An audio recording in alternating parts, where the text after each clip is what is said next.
Hey everyone, thanks for checking out the Church Video School YouTube channel where we help churches increase their impact by teaching them how to make better videos. Today, as you probably know, we are in the midst of the coronavirus outbreak in the United States and people everywhere are being affected like we've never seen. Gatherings of more than 50 people are outlawed in many places, and just yesterday the president urged Americans to not meet in groups of 10 or more for the next 2 weeks. Churches aren't allowed to meet, restaurants and gyms are forced to close, and life as we know it has changed dramatically. Because of this situation, church leaders are forced to deal with an incredibly unique challenge. How do you do church when you can't meet even in small groups? So in this video, I'm going to share with you my tips on how to navigate this unprecedented time in American history. First, should you live stream or should you pre-record? In my opinion, live streaming does not make sense during this time. The point of a live stream is to have people join in on your regular gathering and be a part of that in real time just from a different place. With the current restrictions in place, you're going to have to stage a Sunday gathering in essentially an empty room and just pretend like things are normal. I don't think this makes sense, especially when you consider the technical and logistical challenges that are involved in producing a live stream. Pre-recording your service or content has a lot of advantages. First, it gives you the ability to edit when things don't go right, because they never do. Second, it takes the pressure off of your team since it's not a live recording situation. Third, you can premiere the service on YouTube on Sunday morning automatically, so nobody needs to be in the building pushing buttons. And fourth, you can do something more creative than just film from the back of the room while you preach and sing to empty seats. And that brings me to my next tip: change the delivery format of your service. What do I mean by that? Quite frankly, this virus outbreak is causing many of us to think creatively about how to do church for the first time in a long time. We've gotten so used to Sunday-centric programming and large gatherings that now we literally can't do either of those things. I don't want to come off as judgmental. Since I used to be a pastor, I know what it's like to believe in and run that model of church.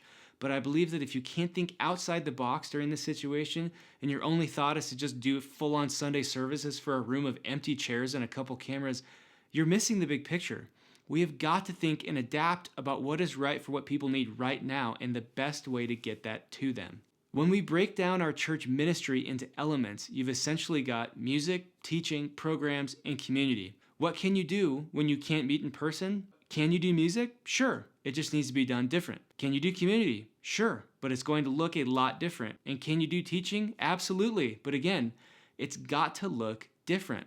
When it comes to music, I'd record a stripped down worship set and then overlay the lyrics on your video feed. Acoustic sets are going to be much easier to mix for broadcast, and they require fewer people, and they'll probably get more engagement from people watching at home. I'd honestly do fewer songs in your set since people at home are likely not going to be singing along like they would be in church, but watching instead. I know that's probably not what you want to hear, but let's be honest, most people aren't going to sing alone in their living rooms. So work with that. Do music in a way that can be received and come through as a blessing and benediction lyrically through the computer screen. You've just got to think differently than just going on autopilot from what Sundays always look and sound like. For teaching, there are a lot of good options out there that I've seen. Some churches are doing daily podcast episodes during the week. Some are doing Facebook Live teaching, and some are pre-recording sermons from a different context. My opinion is that you're going to get the best engagement out of people if you pre-record a message somewhere other than your normal stage or platform. Why? Because it's going to be distracting to everyone watching if you pretend to be talking to people they know aren't there. Instead, give your message directly to the camera. Honestly, borrowing the approach of a news broadcast where they're delivering directly to the camera is the most natural way to communicate in this kind of situation. If you're a preacher, you should be used to delivering messages without reading anyways, so I wouldn't bother with a teleprompter or something as long as a message or sermon. But if you have the luxury of 2 cameras, I'd recommend using both of them in a multicam setup and have an operator at each one. Either the operators or a producer can switch back and forth between the 2 cameras as the point of address. It helps to just raise your hand so the pastor knows which camera to address next, and then they can turn and make eye contact with the lens. If you have just one camera, try to crop in and out in editing to break up the visual monotony a bit. We have an incredible opportunity to think creatively and let God's Spirit guide our steps as we figure out how to connect with our congregations during the coronavirus outbreak.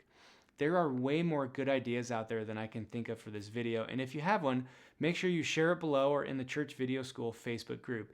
If you have any questions about video gear or equipment, download the free gear guide PDF below for some great tips and ideas on video gear for any budget. We've got a lot more content in the works during this time especially, so make sure to subscribe and check back for more content soon. Thanks for watching, and I'll see you next time.